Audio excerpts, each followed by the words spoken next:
Mission Vision avec Julie Châtelain.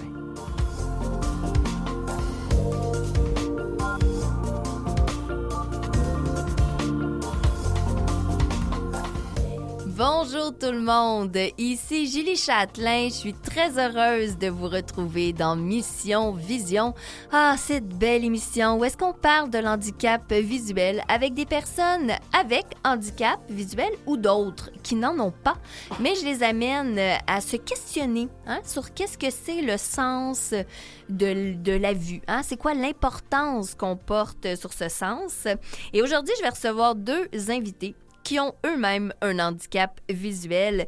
Je vais recevoir, parce que là, je suis bien heureuse, d'accueillir un jeune de 13 ans. Ben oui, un jeune de 13 ans qui est en relâche. C'est pour ça qu'on s'est dit, hey, c'est le bon moment de l'accueillir aujourd'hui, parce que sinon, il est à l'école. Donc, je vais recevoir Marc-Antoine Lévesque de l'école Jacques Ouellette. Et tout de suite après, je vais recevoir Audrey-Anne Bouchard, elle aussi qui a un handicap visuel, mais elle est artiste. Elle travaille depuis longtemps au niveau des arts visuels, elle a différents spectacles et là, on va voir un peu avec elle c'est quoi ses prochains projets. Ça va être vraiment très intéressant, mais tout d'abord, j'ai devant moi Marc-Antoine Lévesque parce que il est en studio avec moi. Allô, Marc-Antoine. Bonjour. Comment vas-tu? Bien. Bien. T'es en relâche, là? Oui. Qu'est-ce que ça fait, être en relâche, là? Ça fait du mois pour se reposer puis de voir notre famille. Oui. Marc-Antoine, tu vas à l'école Jacques Ouellette. Oui. L'école Jacques Ouellette, c'est une école où est-ce qu'il y a 100% des étudiants qui ont un handicap visuel. C'est bien ça? Oui. Et là-dedans, dans cette école-là, on parle vraiment d'étudiants de maternelle à 21 ans. Oui, donc exactement. C'est ça, on les amène jusqu'à 21 ans. Et toi, t'es là depuis que t'as quel âge? Depuis que j'ai genre 6 ans, je pense. Je suis dans ma 9e année à cette école. Oh, OK. T'es à ta 9e année. T'es en secondaire 2? Secondaire 1. 1? OK. Et l'école Jacques Ouellette, là, dans le fond, t'as fait ta maternelle dans une autre école, ça veut dire? Non. Non? Peut-être que je suis arrivé plus tôt, mais j'ai fait ma maternelle à Jacques Ouellette. Donc, t'as fait tout ton parcours, finalement, depuis le début. T'as pas été dans une autre école que Jacques Ouellette? Non. OK. Pour les auditeurs qui connaissent pas cette école-là, qu'est-ce qu'elle a de spécial?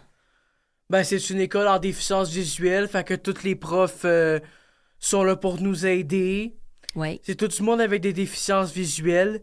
À notre école, on a une piscine, un gymnase, puis plein de choses comme ça. C'est plein d'élèves avec une déficience visuelle. Les professeurs sont là pour nous donner des outils, puis tout ça. Est-ce que c'est des profs qui ont un handicap visuel aussi? Non, les profs sont voyants. OK. Mais là, ça veut dire que toi, tu fais ton école comme tous les autres enfants.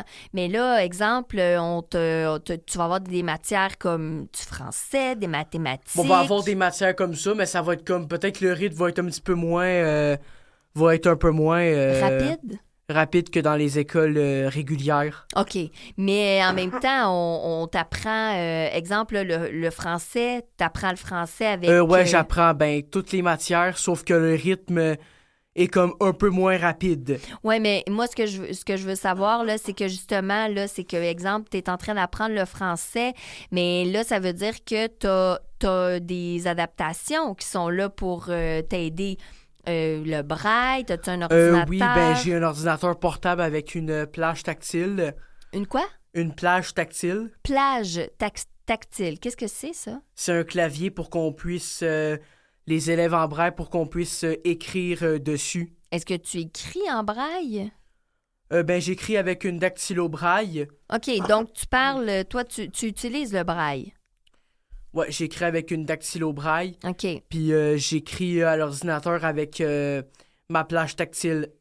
Est-ce que ça veut dire que dans le fond, toi, ils t'ont appris le braille? Est-ce que c'est à Jacques Ouellette qu'on t'a appris ça ou c'est dans un centre de réadaptation comme à Louis Braille? C'est à Jacques Ouellette. OK. À Jacques Ouellette, on t'a appris le braille comme on apprend finalement les tout-petits en maternelle à apprendre à écrire, mais avec un crayon puis du papier. Ouais, sauf que moi, j'ai appris à écrire en braille. En braille, c'est ça. Ça veut Ouais. dire que toi, tu vas lire des livres en En braille. braille. Ah ouais, ah, Puis des livres sur mon ordinateur à la plage tactile. Je peux avoir aussi des livres en audio. J'ai un Victor Stream. oui, Victor Stream, c'est ça, mais ça veut dire que tu utilises aussi beaucoup l'audio. Oui, quand même. Oui, ça veut dire que dans tes cours et tout ça, il y a des moments probablement qui vont t'envoyer plus comme un logiciel à écouter ou des trucs comme ça, tu sais, que ton cours finalement, il est, au lieu d'avoir un livre complet à lire en braille, ben, il va être plus en audio. Ou Ouais. les deux options. Ouais, ben des fois, c'est au complet, mais il y a des livres que des fois, ils nous mettent des chapitres en audio, puis OK. ça dépend de la grandeur du livre, là. OK. Puis, qu'est-ce que t'aimes à l'école? Ben, j'aime mes amis, j'aime commencer dans l'école, j'aime tout le monde est gentil avec tout le monde, puis tout le monde est gentil avec tout le monde respecte tout le monde. Ça, c'est le fun, hein? Ouais. Et toi, si on remonte là, au niveau de ton handicap visuel, là, qu'est-ce que c'est ton handicap visuel? Est-ce que c'est de naissance? Moi, c'est une naissance. OK. Puis, dans le fond, tu es né complètement aveugle? Non, ben, je vois un petit peu de mon œil droit, OK? puis je perçois juste la lumière de mon œil gauche. OK, mais quand tu dis tu vois un petit peu de ton œil droit, pas assez pour te Non, je vois déplacer. pas assez pour lire en noir, en agrandi. Non, OK, c'est ça. Donc, ça veut dire que même en agrandi, c'est pas suffisant. Ça va te permettre peut-être de voir s'il y a des gens autour. Tu sais, comme moi, à la distance que je suis, est-ce que tu vois comme une ombre? je te vois. Ouais, je te vois. OK, tu vois une ombre. Ouais, ben, j'ai réussi à te voir. Est-ce que tu vois que mon chandail il est noir, mais qu'il y a de l'écriture de couleur dessus? Ouais, un peu, ouais. OK, fait que tu arrives à voir qu'il y a comme... Ah, il y a des couleurs, mais tu pourrais pas dire si c'est un dessin ou si c'est des lettres. Ouais, un peu ça. OK. Et toi, dans le fond, c'est quoi la maladie Ben, moi, je fais de la micro-ophtalmie bilatérale, je fais du glaucome. du glaucome, OK? Ouais. Mais OK, répète donc ce que tu as dit. Micro-ophtalmie bilatérale. OK, micro-ophtalmie bilatérale, qu'est-ce que ça veut dire? Ben, j'ai un œil plus petit que l'autre. Genre, mes yeux, Ok. ils sont formés, mais Plus pas tant petit. que ça. Genre, mon œil droit, il est plus petit que mon œil gauche. Donc, comme une malformation, finalement, au niveau de l'organe, de l'œil. Ouais, je pense un peu, c'est ça. OK. Puis ça fait que, finalement, parce que tu as parlé du glaucome, est-ce que c'est à cause... C'est que, dans le fond, ça, c'est un symptôme de la maladie? Je pense que oui. OK. Mais parce que, dans le fond, le glaucome, souvent, c'est quelque chose qui va dégénérer. Ouais, Mais- je pense... ouais, ben, mon œil gauche, j'ai eu quelques problèmes avec. J'ai dû me le faire opérer au laser, puis des choses comme ça, là. OK, OK. Mais à ce moment-là, tu dis quand même, quand t'es né, tu voyais déjà presque rien, là. Ben, je voyais quand j'étais né, quand j'étais né, je voyais mes deux yeux un petit peu. OK. Mais après ça, je pense que c'était en 2020, quelque chose comme ça, que j'ai perdu le résidu visuel de mon œil gauche. J'ai juste la lumière. OK, mais quand même, t'allais déjà à l'école Jacques Ouellette. Ça veut dire que t'avais un handicap visuel assez important. Ouais, j'allais déjà à l'école Jacques Ouellette. C'est ça. OK, même si c'est dégénératif, mais toi, t'es pas parti de quelqu'un qui voit relativement bien et que là, tranquillement, oups, plus capable d'écrire, plus capable de voir les couleurs. Toi, c'était déjà pas quelque chose qui était, tu sais, que tu pouvais voir, là. Ouais. Les détails, finalement. Tu pouvais pas voir les détails. Ben, je pouvais voir un petit peu, là. Mais non, mais les détails, ce que je veux dire, c'est genre, exemple, tu sais, d'être en mesure de lire sur un panneau quand il y a de l'écriture, des choses comme ça. Déjà, tu pouvais pas voir ça Non, ben, je peux quand pas t'étais lire. petit. Quand t'étais petit, là. Avant 2020, là, je parle, là. Non, ben, avant 2020, je lisais en braille aussi. Ah, c'est ça, c'est ça. Donc, t'avais déjà un handicap visuel qui était assez important. Oui. OK. Et là, t'as 13 ans, tu rentres les deux pieds là, dans l'adolescence. Comment ça se passe pour toi, là? Tu sais, juste de penser à plus tard? Qu'est-ce que j'ai envie de faire? Est-ce que le fait d'avoir un handicap visuel, ça te met déjà des freins ou toi, il n'y en a pas vraiment? De quoi? Des freins. Parce que, OK, comment je vais te dire ça? C'est que, moi, exemple, moi, j'ai un handicap visuel. Tu sais que j'ai un handicap visuel? Ouais. Bon, parce que moi aussi, je me déplace avec une canne blanche, mais moi, j'ai beaucoup plus de vision que toi, là. Bon, mais moi, quand j'étais adolescente, déjà, je me disais, « Oh, mon Dieu, je pourrais jamais faire ça parce que j'ai un handicap visuel. » Toi, c'est-tu quelque chose que tu vas souvent te dire? Moi, j'avais pensé à faire mécanicien, mais là, je me suis dit, avec mon handicap visuel, je serais pas vraiment capable. Mais là, après ça, j'ai commencé à parler de la radio pis tout ça. Mais avec la radio, ça pourrait être bon, là. OK. Mais au départ, t'aurais aimé ça être mécanicien? Ouais, au départ, ouais. Mais après ça, j'ai comme un petit peu réfléchi. Puis là, j'ai comme changé d'avis un peu, là. OK. Mais est-ce que c'est parce que c'est toi qui as réfléchi à ça ou c'est les gens autour de toi qui disaient « Ben non, tu pourras pas être mécanicien, ça va pas être facile. » Ben, ils m'en ont parlé un petit peu, puis j'ai réfléchi un petit peu aussi de mon côté, là. OK. Puis tu t'es dit « Ah, je vais peut-être trouver autre chose qui qui va être peut-être plus facile avec ma condition. » Ouais. Puis là, tu as pensé à la radio. Ouais. La radio comme...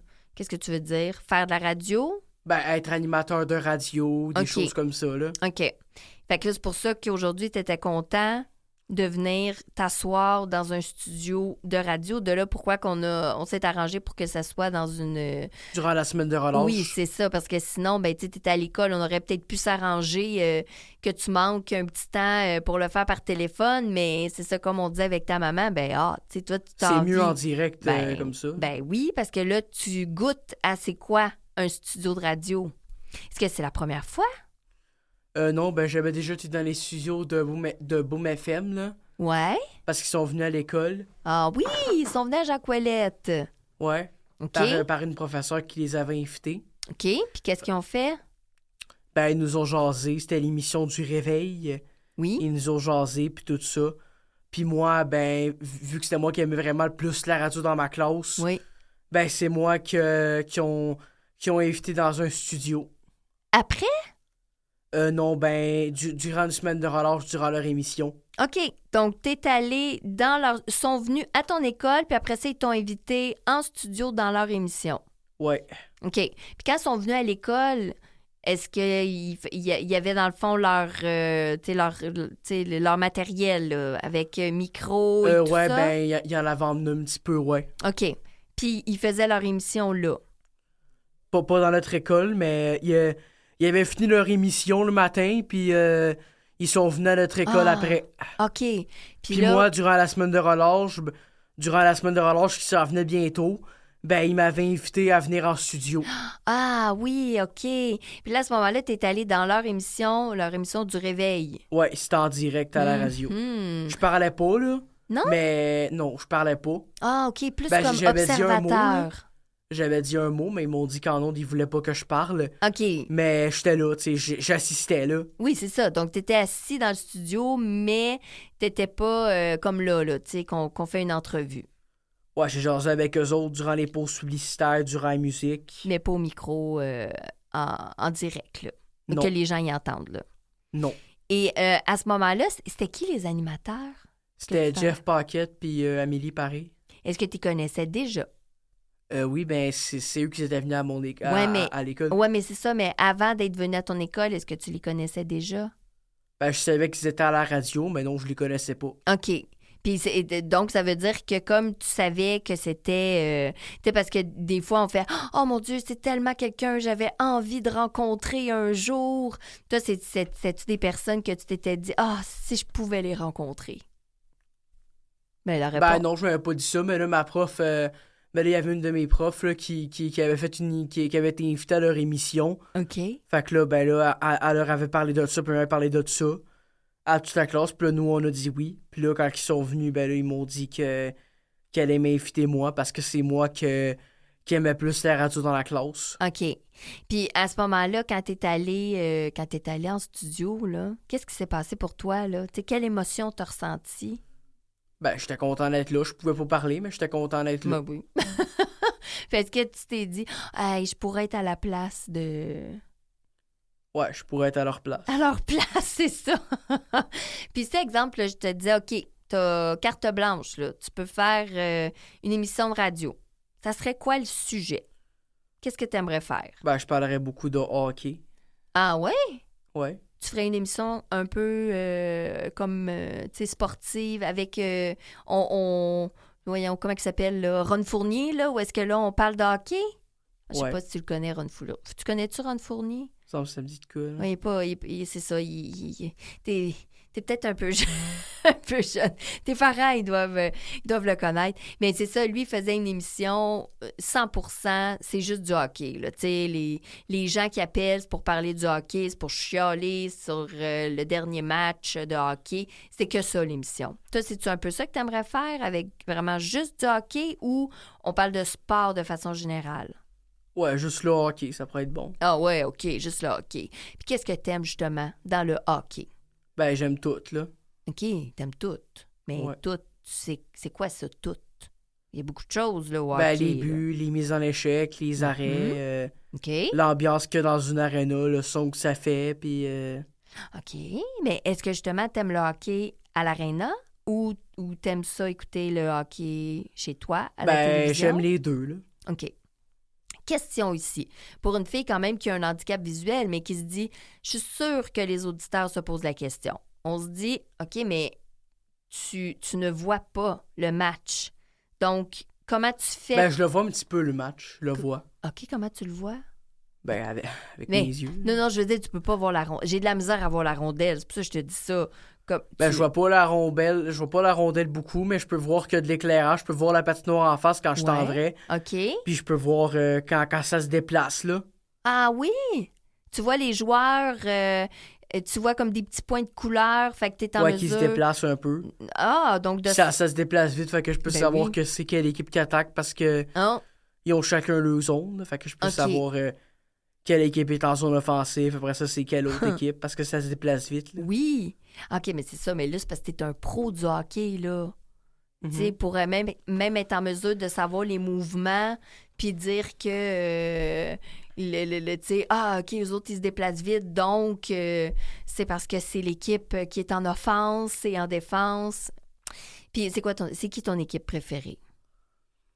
Ben, j'aime pas mal. J'aime bien le Canadien. Ouais. Donc, c'est ton équipe préférée? J'aime bien d'autres équipes de Ligue nationale, là, aussi. Oui. OK, mais mettons ta préférée. T'as le droit de dire n'importe quoi ici, hein? Il n'y a pas de, tu sais, c'est ça, là. Ben, j'aime bien les Oilers d'Edmonton parce Ok. qu'il y a le meilleur joueur au monde au hockey qui est là aussi. C'est qui le meilleur joueur? C'est Connor McDavid. Ah, c'est ça! Hein, j'aurais pas pu te dire c'est qui, mais en entendant son nom, je sais c'est qui. OK, fait que les autres, t'es aimes beaucoup. J'aime aussi les Penguins parce qu'il y a Sidney Crosby dans l'équipe. Ben oui, ça, t'as bien raison. Les pingouins, moi, je les adore. Et là, tu as en ce moment un chandail du Canadien. Ouais. Parce que t'aimes le Canadien, tu l'as dit. Mais est-ce que c'est parce que aussi tu t'en vas voir un match comme ça de même, là, ce soir, après l'émission? Ouais, je m'en vais ce soir à la Place Belle de Laval pour aller voir le Rocket de Laval. Le Rocket. C'est quoi Ouais. le Rocket? C'est le club école du Canadien. C'est dans la Ligue américaine, eux autres. OK, club école. Ça, c'est-tu comme les juniors majeurs ou c'est... Non, ben, c'est des joueurs, c'est des futurs vedettes de Ligue nationale, là. Si les joueurs Ok. sont bons, ben, ils peuvent se faire appeler par le grand club, là. OK, donc ça veut dire qu'eux autres, ils ont des très bonnes chances d'être Ils sont recrutés, bons, mais il manque un petit peu de talent pour... être dans la Ligue nationale. Ouais. OK, t'es-tu déjà allé les voir, eux autres, les Ouais, c'est la Rockets? 4e fois que j'y vais cette année. Ah ouais! Puis c'est à Laval? Ouais. OK. Puis, entre, exemple, là, le Rocket ou d'aller voir un match directement là, des Canadiens, qu'est-ce que tu préfères? Ben, sûr que j'aime ça, les Canadiens aussi, mais le Rocket, les billets sont moins chers. Ah, c'est ça! Je suis allé 2 fois au Canadien, mais c'est des billets des patrons de mes parents. Tandis qu'au Rocket, bon, c'est acheter des billets parce que Le Canadien, c'est trop cher un peu. Ben, c'est plus accessible d'aller voir les Rockets. Ouais. Puis les Rockets, ils jouent contre qui? Les Americans de Rochester. Les quoi? Les Americans de Rochester. Donc, eux autres aussi, c'est le club école de... C'est le club école des Sabres de Buffalo, eux autres. Ah ouais! Hein? Hey, là, tu m'apprends quelque chose. Là. Moi, je n'étais pas au courant de ça. Moi, je savais qu'il y avait le junior majeur, là, parce que souvent, on entend ça, là, où est-ce qu'il y a des joueurs là, qui peuvent être recrutés, mais je savais pas là, qu'il y avait un club école. Donc, probablement... Ouais, chaque équipe de la Ligue nationale a son club école. Ah, ben là, ça, c'est vraiment très chouette. Là. Non, C'est la Ligue américaine, eux autres. OK. Ça veut dire qu'ils ils peuvent être recrutés, mais pas uniquement dans le club où est-ce qu'ils sont. Là. Ils peuvent être recrutés par d'autres équipes. Ben, ils peuvent aller dans leur club, là, mais des fois, ils peuvent faire échanger. Ah, OK. Non, mais exemple, là, un joueur des Rockets du Canadien, là, est-ce qu'il pourrait être recruté par une équipe des Oilers, là, exemple. Là. Ben, je pense, là, il peut se faire échanger puis il peut être là. Ah, c'est ça. Donc, eux autres, ils ont intérêt à être bons à soir parce qu'on ne sait pas s'il y a des gens qui sont là pour les recruter. Ouais. C'est un peu ça, là. C'est comme s'ils font des auditions, finalement. Ouais. Des entrevues. Et là, dans le fond, tu t'en vas là ce soir. Fait que moi, je trouve ça vraiment le fun parce que là, t'es venu en studio juste avant d'aller là. Il y a aussi une autre émission que t'as faite. Que là, on a parlé de la radio, mais sinon, t'as fait Ça ne se demande pas. Ouais. Ça, c'est autre chose. Télé. Ouais. Ça, là, c'est autre chose parce que là, c'est pas la radio, mais c'est les communications. Ouais, t'es sur un plateau de tournage. Mm-hmm. OK? Ça, comment ça s'est passé, ça? Ça c'était bien, ça. Ouais, ça, t'as aimé ça? Ben, je lisais des questions en braille, puis je répondais. OK. Puis, à ce moment-là, toi, tu le savais, là, qu'on allait poser des questions en lien avec ton handicap visuel. Ouais. C'était ça, là, dans le fond. Là. C'est comme si vous êtes plusieurs... C'est un peu ça, là. C'est... adolescents qui... C'est quoi les activités que t'aimes plus faire, des choses comme ça, là?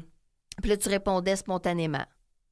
Ouais. Y avait-tu comme « Oups, coupé, on recommence, Marc-Antoine a toussé. » Y avait-tu des choses comme ça Je ou me pas? rappelle plus. Tu te rappelles pas? T'as fait ça quand? Ça fait quelques années déjà. Ah, t'étais tout petit? Non, j'avais peut-être 10 ans, quelque chose comme ça, 10-11 ans. Ben, parce que quand tu fait quelques années, là, moi j'imaginais quelques années, donc tu sais que t'avais 8 ans, mettons, je pense. Ben, je me rappelle plus exactement c'était en quelle année. Mais t'étais jeune quand t'as fait ça. Quand même. Puis à ce moment-là, t'étais déjà... est-ce que tu voulais... tu pensais aller dans les communications ou pas encore? Ben... Ouais. Ouais, un Ouais. peu? OK. Puis c'est quoi justement que t'aimes faire? Parce que là, on le sait, tu vas à l'école, t'aimes le hockey, mais est-ce que tu fais des sports? Est-ce que t'as... Ben là, j'ai commencé à faire du patin avec les hiboux de Montréal, là. Les hiboux, oui, ça, on connaît bien. Ça, Ouais. OK, je savais pas qu'on pouvait faire... tu sais, qu'on pouvait être finalement avec Demain, les c'est hiboux, ma mais deuxième séance, demain. avec les... OK, c'est une équipe avec des jeunes. C'est ça? Ben, il y a aussi il y en a aussi qui ont 50 ans, des choses comme ça. Ben, c'est ça. Ouais. Tout ensemble. Ouais. Je pensais que les hiboux, c'était uniquement des adultes, puis qu'il y avait comme exemple un... Ben, c'est des adultes, là, mais... Mais ils accueillent Ils donnent des cours de patin aux personnes de mon âge, là. aux plus jeunes. Puis ça, c'est le fun. Ouais. Puis ça va être ton deuxième. Ouais. OK. Puis sinon, à part le patin, c'est quoi les autres activités que tu aimes faire? Ben, je fais du soccer avec le parascolaire à l'école, là. Ouais. Avec un ballon sonore? Ouais, de 6 foot. De sissi-foot? C'est quoi du sissi-foot? Ben, c'est pour les personnes en cécité. C'est un ballon que tu l'entends beaucoup, là. C'est... OK. Puis à ce moment-là, ça te permet de repérer dans l'espace, il est où pour pouvoir kicker à bonne place. Ouais. OK. Sinon, est-ce que tu fais d'autres activités, peut-être pas nécessairement sportives? Est-ce que tu aimes ça jouer à des jeux vidéo? Ouais. Oui? Ça, t'aimes ça? Ouais. Qu'est-ce que t'aimes comme jeu vidéo? C'est un jeu de hockey des années 70. OK. Des NHL? Non, c'est un Non? jeu qui s'appelle Bush Hockey League. Là, les joueurs ont pas de casque. OK. Puis, qu'est-ce que ça fait qu'ils n'ont pas de casque? Ben, il y a des batailles, il y a tu peux faire des buts. Puis... Ils font des commotions cérébrales parce qu'il y a des batailles, puis ils se blessent. blessent. Oh là là! Ça, là, viens pas me dire que t'aimes ça au hockey quand il y a des batailles. T'aimes-tu? Des fois, il y en a. Là. Ouais, t'aimes-tu ça? Ben, ça me dérange pas. Là. OK, C'est mais... physique, des fois. Là. Ouais, c'est ça. T'aimes-tu ça quand ça... tu sais, quand ça brasse un peu, là? Ça me dérange pas. Là. Parce que moi, je suis la personne qui crie quand il y a une bataille. Je fais « Non, arrêtez de vous battre! » Toi, je pense pas que tu fais ça. Non. OK. Fait que là, c'est ça. Tu joues à des jeux vidéo. Est-ce que tu as des frères et sœurs? Non. OK. Est-ce que tu joues à des jeux vidéo avec tes parents? Ouais. Ouais? Ou, Ouais. ou tu joues seul? Ouais, avec mes parents aussi. OK, les deux. Puis sinon, est-ce que tu aimes ça faire, je sais pas, tu écoutes la télévision, tu vas faire des activités avec tes amis? Ouais. Ouais, quoi? Ben, j'écoute de la musique, des choses comme ça. Là. OK. Puis est-ce que tu fais des trucs avec tes amis? Ben, à l'école, bon, on joue ensemble, puis tout ça. OK. Mais de la maison, tu les vois moins? Ben, on s'appelle au téléphone. OK. Est-ce qu'ils sont dans le même coin que toi? Parce que vu que Jacques-Ouellette, non, c'est ben, long. j'ai une amie qui habite à Sainte-Anne-des-Plaines. Là. Ah ben, tu sais-tu quoi? Sainte-Anne-des-Plaines, c'est mon patelin de jeunesse. Ma famille habite encore là-bas. Ah, ok. Oui, Sainte-Anne-des-Plaines, je connais très bien. Mhm. OK, donc tu as une amie qui est là-bas. Ouais. C'est ça, c'est un peu loin, hein? Toi, Ouais. t'es du bord de Longueuil, là. T'es de l'autre côté, là. Ouais. Mais elle aussi, elle va à Jacques-Ouellette? Ouais. Ah! On est dans la même classe. OK.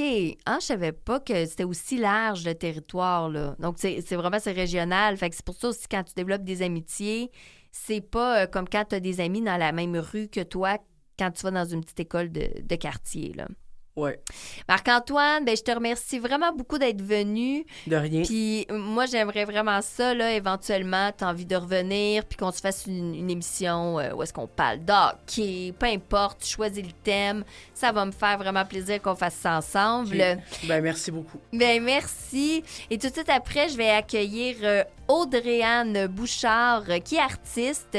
On va parler avec elle de ses différents projets, mais du fait aussi qu'elle a un handicap visuel. Ça va être très intéressant. À tout de suite!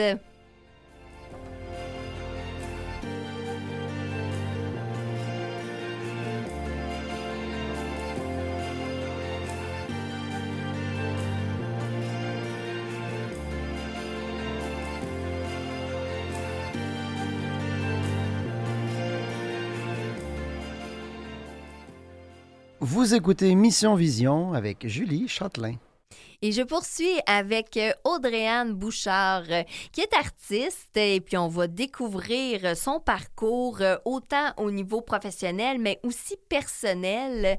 Allô, Audrey-Anne? Bonjour Julie, merci de l'invitation. Ben là, moi, je suis vraiment contente. On s'était parlé un petit peu au téléphone déjà, et là, je me suis dit, ça va vraiment être super intéressant parce que ben, j'aime ça mettre en lumière des personnes qui sont en situation de handicap visuel, et c'est ton cas. Oui, tout à fait. Donc, moi, j'ai la maladie de Stargardt. Il y a tellement de maladies. Celle-là, moi, je l'ai jamais entendue. Bon, mais elle n'est pas si commune, mais OK. en fait, c'est une dystrophie maculaire qui affecte la macula dans la rétine. Mm-hmm. Et donc, j'ai pas de vision centrale. J'ai des scotomes au centre de mon champ visuel, alors je fonctionne seulement avec ma vision périphérique. OK. Ce qui fait que je vois environ à 45% aujourd'hui.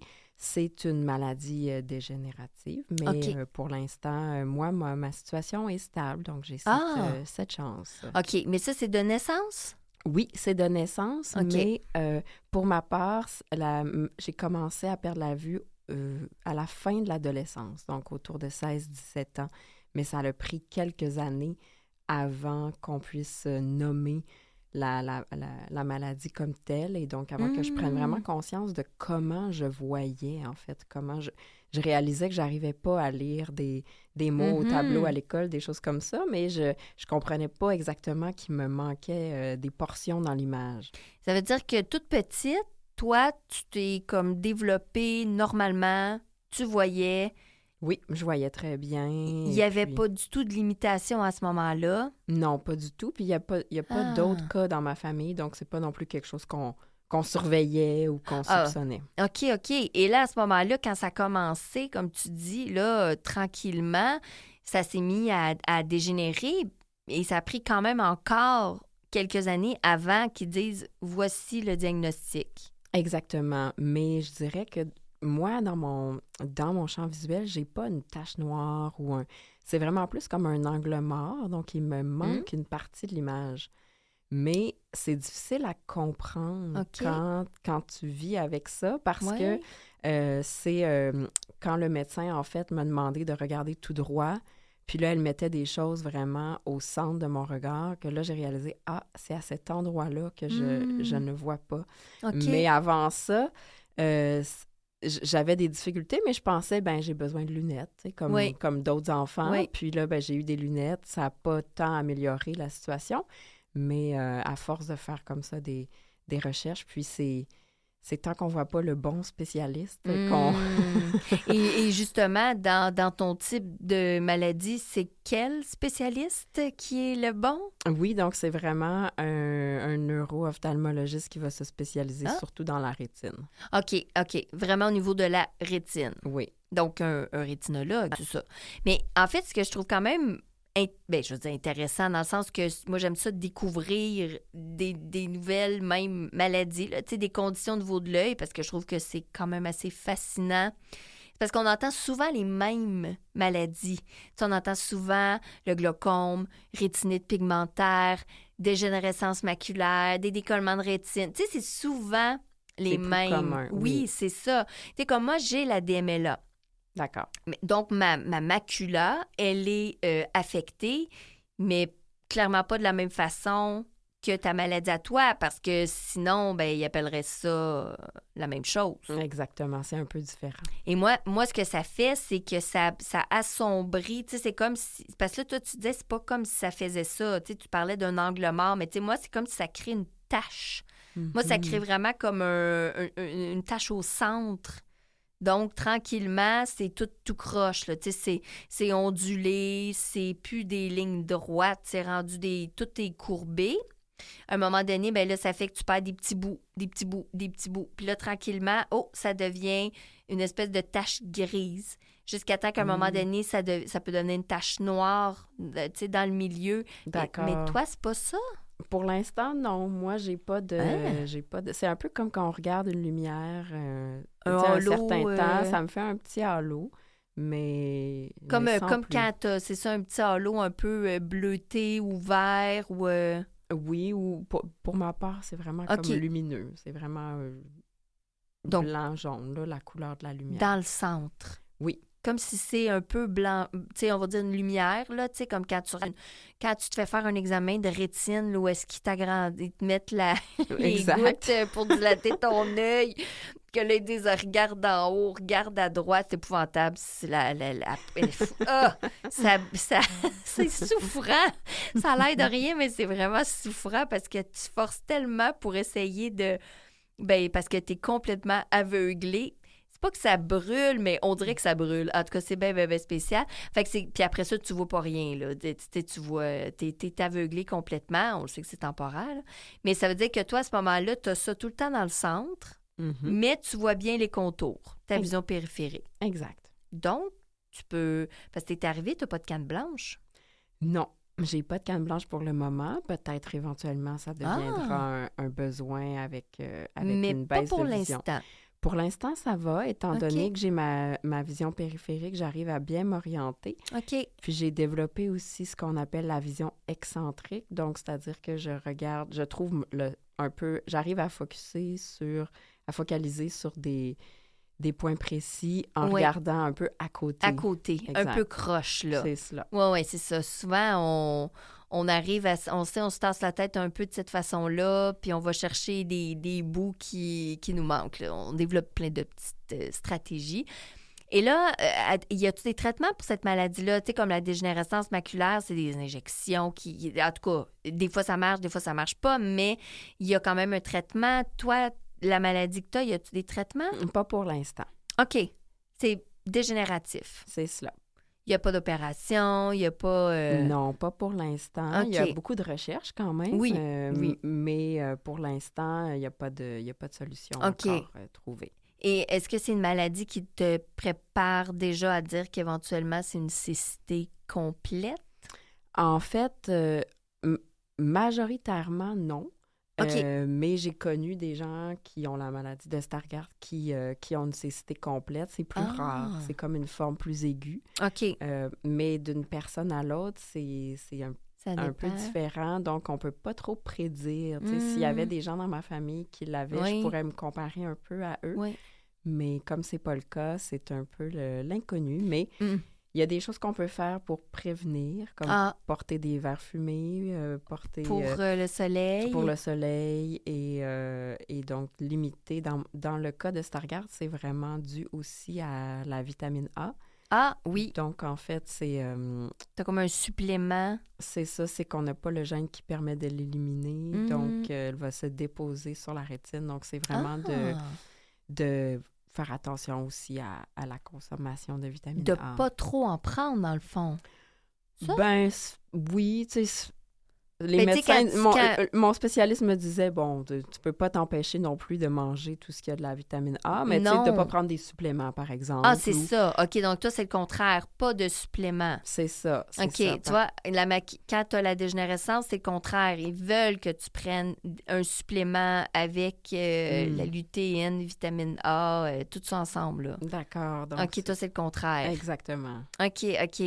Puis là, à ce moment-là, quand tu es petite, comme on dit, tu vois bien. Donc, toi, tu t'es développée normalement.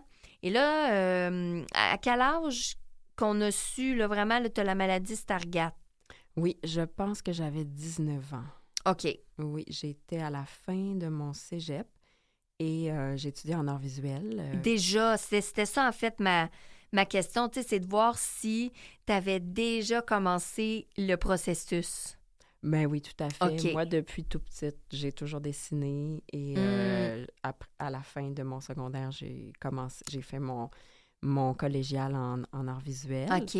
Et puis, j'avais pas encore décidé d'aller en art de la scène, mais j'étais déjà bien engagée là, dans le domaine artistique. OK. Oui. Puis là, je sais, là, c'est pas arrivé, là, c'est pas comme ça, mais tu sais, c'est plus voir si c'est déjà une réflexion, tu t'es dit, tu sais, comme là, t'étais entamé, t'avais 2 pieds dedans, donc là, tout d'un coup, dire, ah ben non, là, je peux pas faire ce métier-là, tu sais, c'est une chose, versus de dire, mais j'irai jamais étudier là-dedans, je serai pas capable de faire ce métier-là, là, finalement, visuellement, là. Bien, c'est sûr que dans mon cas, je me suis pas du tout posé de questions par rapport à mon cheminement. Non. D'abord parce que quand j'ai eu le diagnostic, ma vue avait déjà baissé de comme 50%. Donc, j'arrivais déjà à fonctionner, puis à créer des choses que j'aimais, puis que mes professeurs trouvaient intéressantes aussi. Donc, ça n'a pas été un questionnement. Je pense qu'aussi, proche de la début vingtaine, maintenant avec du recul, j'avais peut-être pas la maturité d'avoir toute cette réflexion. Tu sais, c'est sûr que c'était un peu un choc sur le coup. Ouais. Puis j'étais peut-être plus dans le déni de dire, je continue comme si... En fait, oui, je reçois cette nouvelle, mais...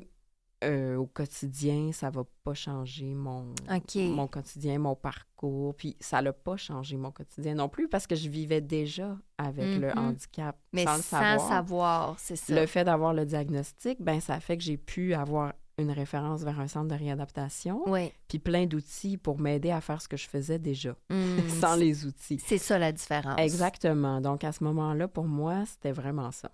Puis, comme tu dis, tu as eu une période, tu dis probablement que j'étais dans le déni, mais y a-tu un moment donné où est-ce que tu dis, OK, non, là, ça a frappé, là. Tu sais, là, j'ai pris conscience de ce que ça voulait dire, une perte de vision, que c'est dégénératif?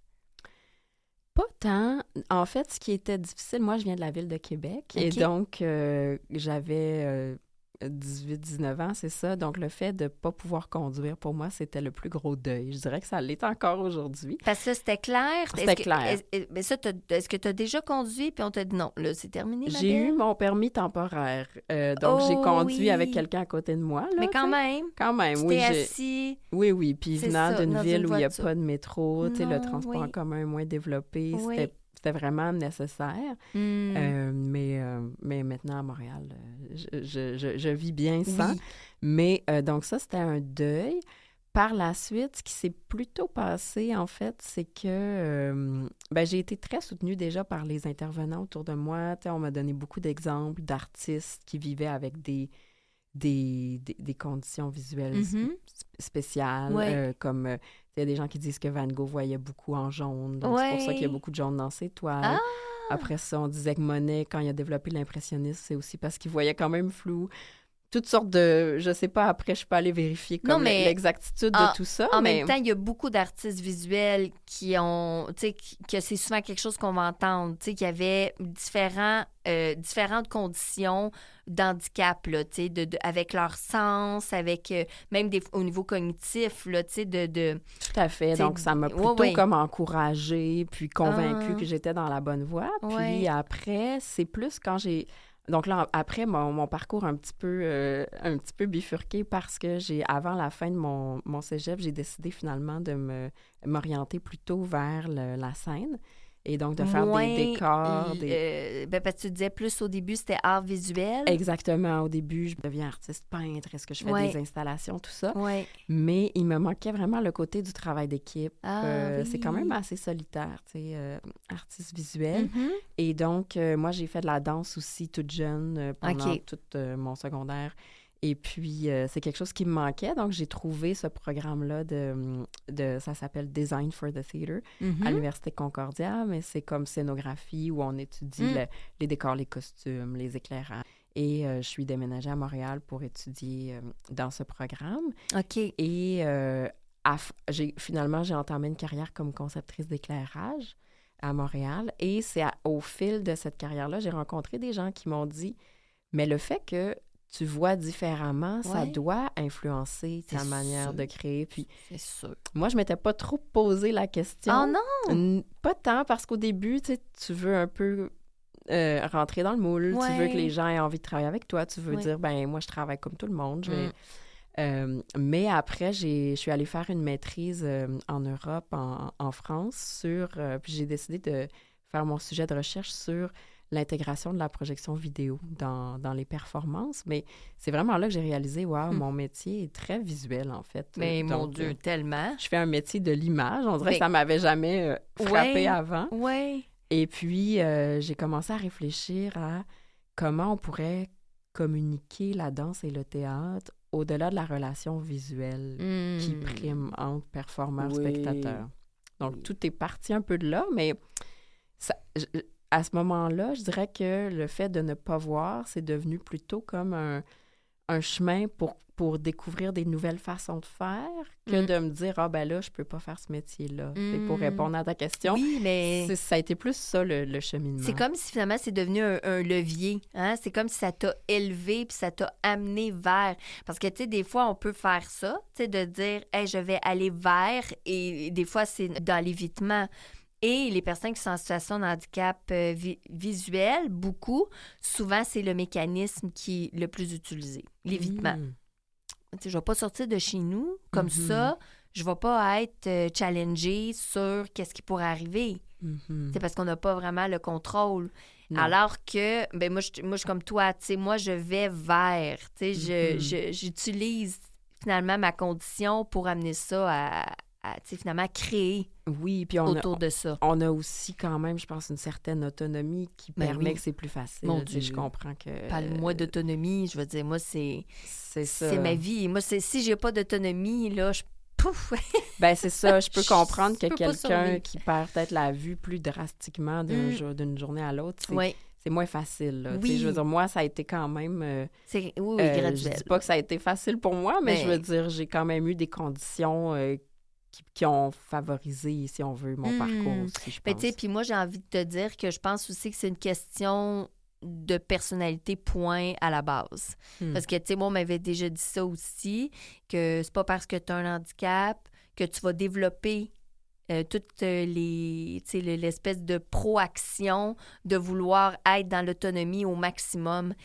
Et ça, c'est une question aussi de personnalité. Tu sais, donc, personnalité peut-être un petit peu plus fonceuse, puis de dire, ben moi, non, moi, je vais défoncer les portes. Parce que sûrement que tu en as défoncé des portes.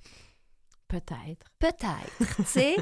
Fait que moi, je trouve ça super intéressant. Puis, tu sais, puis de voir que finalement, ton moteur créatif, c'est toute cette relation-là, justement, par rapport au visuel. Puis moi, ça, c'est quelque chose que c'est pour ça que dans cette émission-là, je trouvais super intéressant, c'était de prendre des gens en situation de handicap visuel, mais des gens qui ne sont pas en situation de handicap visuel pour les amener à se questionner, à avoir une réflexion par rapport au sens de la vue. Parce que nous, entre nous, là, on se parle, on le sait, là, c'est dégénératif, là, on le sait ce que ça veut dire, on le vit. Mais tu sais, moi, j'aime ça aller rejoindre ma sœur qui est à côté, qui voit super bien, que comme je suis sa sœur, on dirait qu'elle le comprend, je vais dire de même. C'est comme si elle le comprend, je suis sa sœur. Et quand après ça, tu lui poses des questions concrètes, là, on dirait que tout d'un coup, non, elle ne veut pas aller là. Non, tu sais. Elle est heureuse de voir. Ben, dis pas que demain matin, elle pourrait plus voir de quoi qu'elle a de l'air dans le miroir, tu sais. Donc là, c'est là, je me suis dit, ben moi, ça me tente, tu sais, d'amener les gens à vivre l'inconfort de ce questionnement-là parce que, mais c'est vrai, on est dans une société visuelle. Absolument. Donc, toi, t'es encore plus ces deux pieds dedans parce qu'on est au niveau de l'art.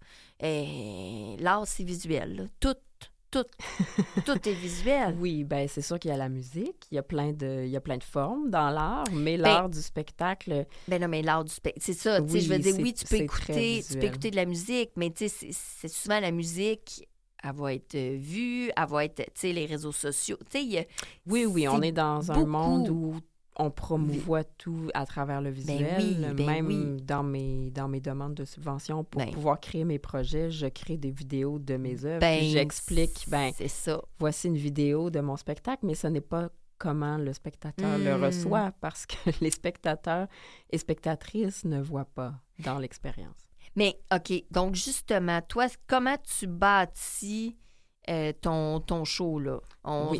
Tu le bâtis comme si ça s'adresse à un public qui est non-voyant ou à des voyants, mais qu'on leur fait vivre l'expérience? Non, c'est vraiment la première, c'est une bonne question. En fait, c'est vraiment, on fait nos choix. Déjà, pour répondre à la question, oui, je le bâtis pas toute seule, donc c'est vraiment un travail d'équipe. Oui, c'est ça. Tu l'as dit au début, ce que tu aimes, c'est le travail d'équipe. C'est ça, exactement. Oui. Donc, je travaille avec des chorégraphes, des auteurs, des gens des scénographes qui vont faire les décors, des compositeurs, des concepteurs sonores. Donc, c'est vraiment toute une équipe. Oui. Et nous, on part vraiment sur la base, on crée le spectacle pour le public non-voyant. Ah ouais. Donc, parce que les retours des personnes voyantes et semi-voyantes, parce que moi, je suis semi-voyante, mais je me ferme les yeux pour faire la mise en scène, parce que on ne ferait pas les mêmes choix artistiques si on les faisait les yeux ouverts. C'est sûr. Donc, il faut vraiment partir du principe que tous les autres sens sont mis à contribution, mais on ne voit pas. Et donc, c'est ça, j'ai pas les mêmes retours. Par exemple, on implique beaucoup la communauté des personnes non-voyantes dans nos répétitions. Par exemple, si on présente une scène où il y a je vais donner un exemple. Dans mon premier spectacle, Camille, un rendez-vous au-delà du visuel, on avait fait une scène autour d'une table où tout le monde partageait un repas. OK. Puis pour nous, tous les artistes qui étaient voyants ou semi-voyants, on se bandait les yeux, on trouvait ça donc original. Mais les personnes non-voyantes qui sont venues assister à la scène m'ont dit, ben nous, c'est comme tous les soirs de notre vie. Là. Il n'y a rien d'extraordinaire là-dedans. C'est ça. Donc, je me suis dit, ben oui, tout à fait. Et pour rendre l'expérience extraordinaire, ben là, on a décidé, pendant ce repas-là autour de la table, qu'on allait rentrer dans la pensée d'un des personnages, qui allait avoir des flashbacks, on allait retourner dans son enfance. À un moment, on a essayé aussi que la table devenait une cabane, comme on se crée quand on est enfant, puis on se cache en dessous de la table. Donc, vraiment d'aller vers un univers. En fait, le fait de me concentrer sur la perception des personnes non-voyantes me permet vraiment d'aller vers d'autres avenues créatives. Puis, je donne un autre exemple. Il y a une scène où on avait, par exemple, la radio qui jouait en même temps que deux personnages qui se parlaient. Puis les personnes voyantes me disaient, ben là, ça fait beaucoup d'informations à percevoir, à recevoir en même temps. Mais les personnes non-voyantes, eux, ben ils étaient tout à fait capables de suivre tout ce qui se disait à la radio et de suivre la conversation en même temps. Donc, c'est là où, ben moi, je me dis, dans ces moments-là, mais nous, notre public cible, c'est les personnes non-voyantes. Donc, on va faire les choix qui vont permettre que le spectacle soit vraiment conçu selon leur sensibilité. Mais c'est sûr que c'est une expérience intéressante aussi pour le public voyant. Qui peut venir les yeux bandés. Exactement, qui doit venir les yeux bandés. Pour vivre vraiment l'expérience. Absolument. Mais tu vois, moi, ce que je trouve intéressant, c'est que la différence, c'est que souvent, on va voir un spectacle qui est pour les voyants, mais là, il va y avoir de l'audio-description qui n'est pas adapté pour ceux qui ont un handicap visuel. Et là, on se retrouve bombardé d'informations. Et là, t'entends tellement trop d'affaires, puis là, t'es comme qu'est-ce qui se passe? Moi, je déteste l'audio-description. Oui, c'est vraiment une question de goût, mais je pense qu'il y a différentes... L'audio-description, c'est en développement en ce moment à Montréal, ça commence. Donc, je pense aussi qu'il y a différents styles qui vont se développer, puis il y a différentes... Et toi, c'est comme si c'est pas... Tu sais, toi, c'est là la différence. C'est que toi, c'est que tu te mets déjà dans les bottines, toi et ton équipe, de quelqu'un qui a un handicap visuel, et non, comme je te dis, un spectacle traditionnel que là, on essaye de faire rentrer. C'est ça. On ne crée pas un spectacle conventionnel qu'on adapte ou pour lequel on va créer des outils d'accessibilité. C'est que la forme du spectacle en soi est inclusive. Complètement. C'est ça. Donc, nous, ça implique que le public n'est pas assis dans la salle. Le public est dans le décor avec les acteurs, les danseurs. Et donc, c'est soit un parcours ou soit ils sont assis sur une chaise puis on va naviguer tout autour d'eux pendant le spectacle. Peut-être que leur chaise va vibrer. Wow. Le son va voyager tout autour des spectateurs. Ils vont être amenés à toucher les murs de la maison. Donc, il y a cet élément-là. Très comme interactif. Absolument. Et là, justement, là, tu as parlé, tu sais, tu as des spectacles que tu as faits, mais là, tu es en construction d'un prochain qui est pas... Tu sais, que tu peux pas annoncer, là, parce que c'est pas encore... officiel. Exactement. C'est pas encore tout à fait officiel, mais on travaille... Ça s'en vient. Oui, c'est ça. Depuis 2021, on travaille sur la création d'un deuxième spectacle. L'année passée, on tournait encore le premier spectacle qui s'appelait Le Camé, comme je l'ai mentionné auparavant.